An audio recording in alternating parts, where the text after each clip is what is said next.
Oiê, aqui é a Jana. Esse é o 15º dia do mês da leitura mágica 2019 e no vídeo de hoje nós vamos conversar sobre o livro Ofício de Poeta, que é uma coletânea que faz parte da série Literatura em Minha Casa, sendo esse o volume 1 sobre poesia, que é o tema desse mês.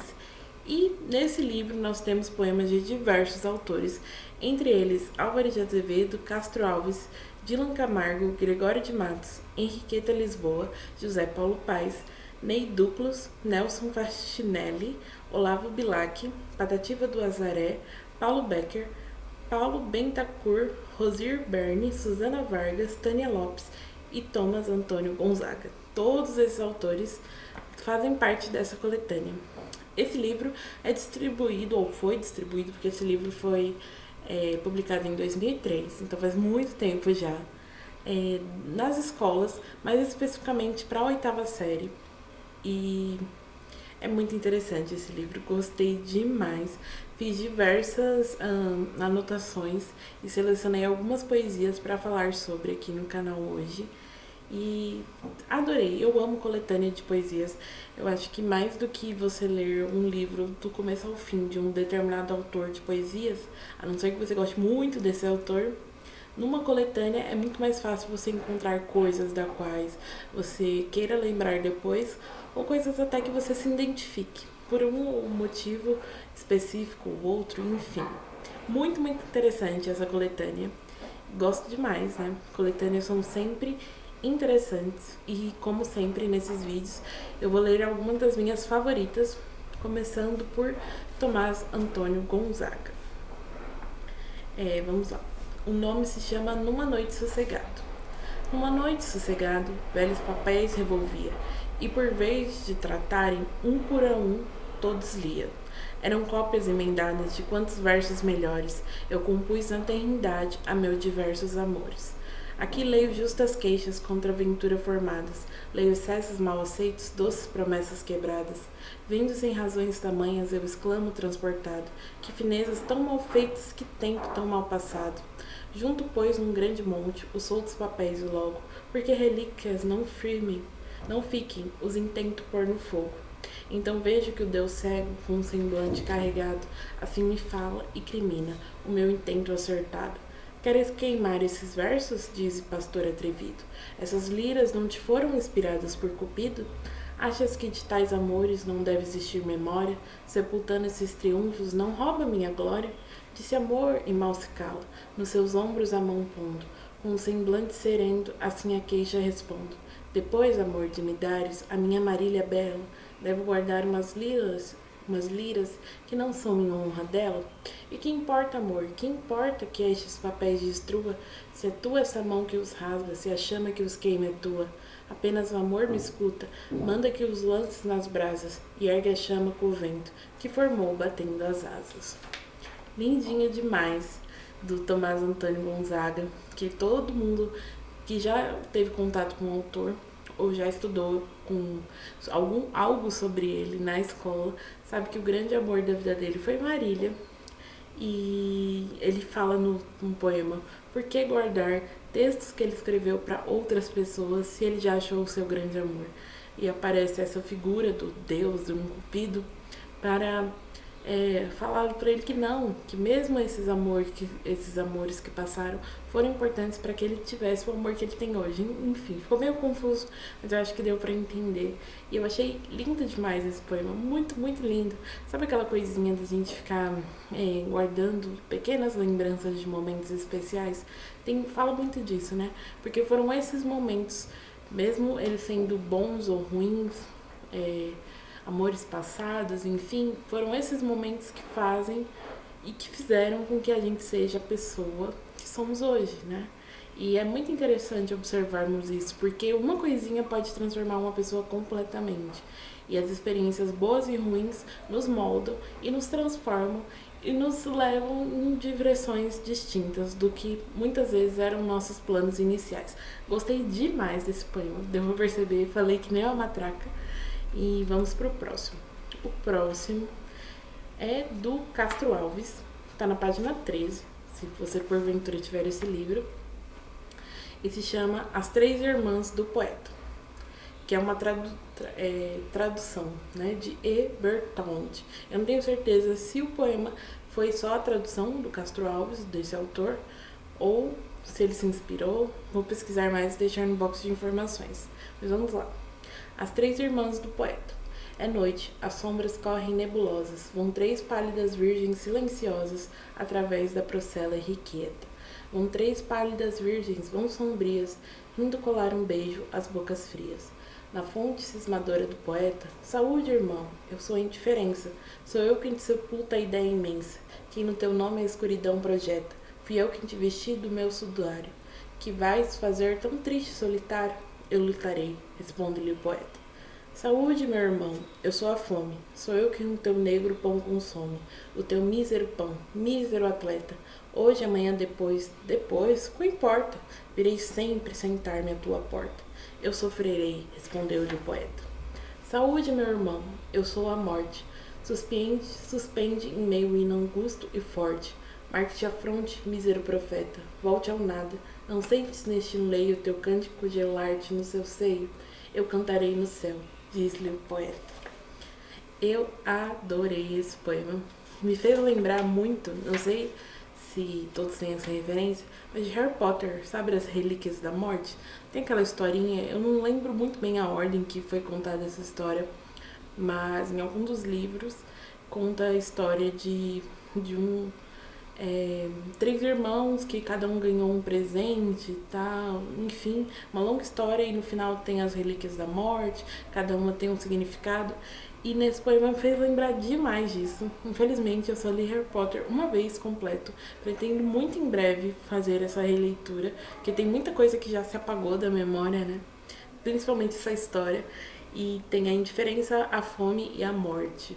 Então são três estágios, três coisas que todo mundo vai enfrentar um dia, e me fizeram lembrar demais das três Relíquias da Morte.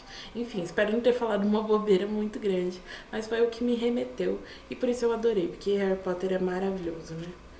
E o próximo que eu selecionei para dar uma lida hoje se chama Língua Portuguesa, na página 26, e diz o seguinte: Última flor do lácio, inculta e bela, és, há um tempo, esplendor e sepultura, outro nativo que na ganga impura a bruta mina entre os cascalhos vela. Amo-te assim, desconhecida e obscura, tuba de alto clangor, lira singela, que tens o tron e o silvio de procel. E o arrolo da saudade e da ternura. Amo teu viço agreste e o teu aroma, de virgens selvas e de oceano largo. Amo-te, ó rude e doloroso idioma, em que da voz materna ouvi meu filho, em que Camões chorou no exílio amargo, o gênio sem ventura e o amor sem brilho. É uma ode à língua portuguesa, a língua que todos nós falamos aqui no Brasil, uma língua que é muitas vezes excluída dos grandes línguas do mundo, por assim dizer, mas é uma língua tão bonita, uma língua cheia de significado, cheia de cultura, e que deve ser, sim, mais valorizada, né? Adorei demais esse poema. O próximo e penúltimo que eu selecionei aqui para ler no penúltimo não, antepenúltimo, se chama O Aluno, do José Paulo Paes, que o próximo livro que eu vou pegar na biblioteca com certeza vai ser um dele. Vou procurar avidamente pelo autor, porque ele já se transformou nesse mês, que ainda está pela metade, um dos meus autores favoritos de poesia.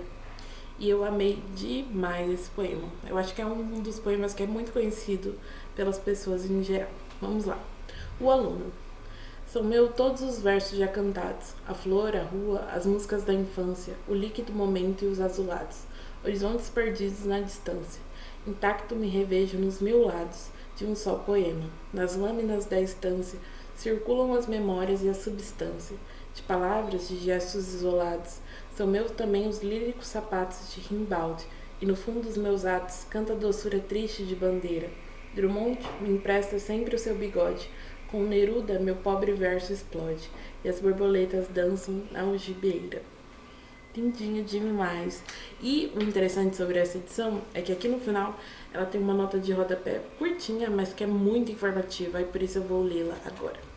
Sobre o poema, a nota diz: Nesse poema, o autor cita seus mestres, dois brasileiros, Manuel Bandeira e Carlos Drummond de Andrade, o francês Arthur Rimbaud e o chileno Pablo Neruda.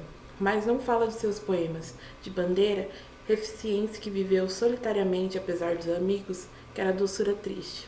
A Drummond, exílio criador de imagens em cujos poemas aflora o problema da comunicação poética, pede emprestado o bigode. De Rimbaud, marcado na infância pelo autoritarismo materno e pela obsessão aos valores burgueses, os líricos sapatos. Com Neruda, um humanista extremamente criativo nas imagens poéticas, o pobre verso explode. Por fim, em seu livro de estreia, o aluno apropria-se de todos os versos já cantados. Ou seja, esse poema faz parte do livro de estreia do José Paulo Paes, que tem o mesmo título, O Aluno, e nele, como essa nota de rodapé diz, o autor apropria-se de todos os versos já cantados, ou seja, ele tira um pouquinho de cada um dos seus autores favoritos e transforma aquilo na sua obra-prima, sem cópias, mas recriando, sabe aquela coisa de nada se cria, tudo, as coisas se transformam. É muito interessante, gostei demais, adorei essa nota, adorei muito saber essas referências do autor, amei demais.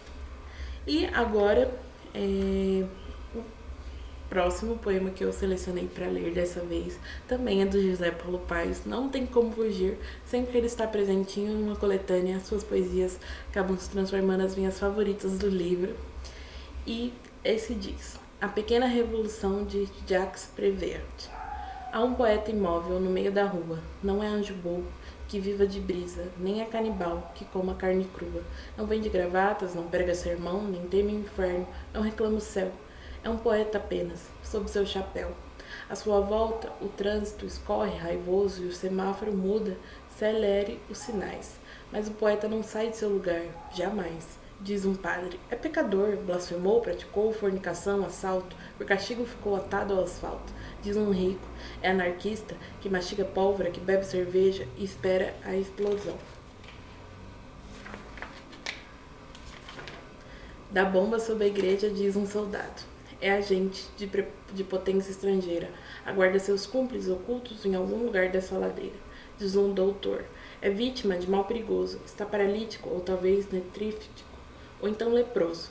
Antinotícias tão contraditórias. A queda na bolsa, pânico na sé. Cai o ministério e foge o doutor, o padre, o soldado, o rico, o ministro, o governador. Sem donos o povo, livra-se de impostos. Sem padres o povo, livra-se da missa. Sem doutores o povo, livra-se da morte. As ruas se animam de vozes, de cores, de passos, pregões, abraços, canções. E no meio da rua, sob seu chapéu, sob o azul do céu, o poeta sorri, completo, feliz. Ai, eu amei demais esse poema, demais mesmo. Nele, José Paulo Paes fala sobre Jacques Prévert, que é um autor francês e foi um poeta também. E foi um poeta que se envolveu com o cinema, o teatro, a música do seu tempo. E ele também tinha essa mesma questão do José Paulo Paes, com uma temática moderna, né? Que o poeta serve, tem sua funcionalidade no meio da sociedade. Tanto que, se a gente reparar, o poeta ele é um observador que está presente na vida do povo, mas que não interfere nela. Ele deixa que as pessoas tomem suas decisões, ele escreve sobre isso, ele contempla sobre isso, mas ele não é aquela mão que interfere, que pune, que fere. Não, ele é aquela mão que contempla, que fica feliz com a felicidade alheia, que sente a dor do outro. Muito lindo, lindíssimo, adorei. Acho que não precisa nem repetir, né? Eu fico repetitiva quando eu gosto muito de uma coisa, mas é porque eu gostei mesmo. E o último, que eu já selecionei vários poemas aqui desse livro, mas é um livro muito gracinha, gente. Fica aí a recomendação desde antes de finalizar o vídeo. Se chama Eu, Meu Poema, da autora Susana Vargas. Quem não teve seu dia transtornado pelo balão azul de uma menina e o desejo de furar o céu de gás por ela infelizmente despertado? Quem insinuou todo o veneno, brigou pela comida, por salário e carregou debaixo do seu braço um livro de poemas como remo? É sempre esse estar insatisfeito, a corda bamba das muitas emoções, o tal desejo de que a vida seja um afundar de faca na manteiga. Quem neste setembro, na manhã, sentindo o vento contrário ao de seus planos, recusa seu amor quando é o amor que dá leveza aos remos e aos ramos? Só pode uma pessoa datar passos contraditórios na manhã sombria, enfrentar-se com palavras e com elas passar de tanta raiva a essa alegria. Eu amei esse poema. Quando ela fala do um livro de poemas como emo, eu me identifiquei muito de você usar um livro como um apoio, sabe? Eu sei que parece extremamente subjetivo falar isso, mas muitas vezes na minha vida eu usei sim os livros como apoio para atravessar fases difíceis, como uma distração, como um consolo. E os livros têm esse poder de nos salvar, de nos resgatar dos lugares mais obscuros. E é lindo, lindo demais. E sem palavras para esse livro. Gostei muito, muito, muito. Ofício de Poeta. Fica aí minha recomendação. É um livro incrível. E, aliás, quem organizou esses poemas dessa forma tão bonita foi a Laura Bacelar. Excelente organização. Vale muito a pena ressaltar isso. E esse foi o vídeo. Me desculpe se ficou um pouco longo. É porque eu realmente me exaltei com esse livro. Ele é maravilhoso.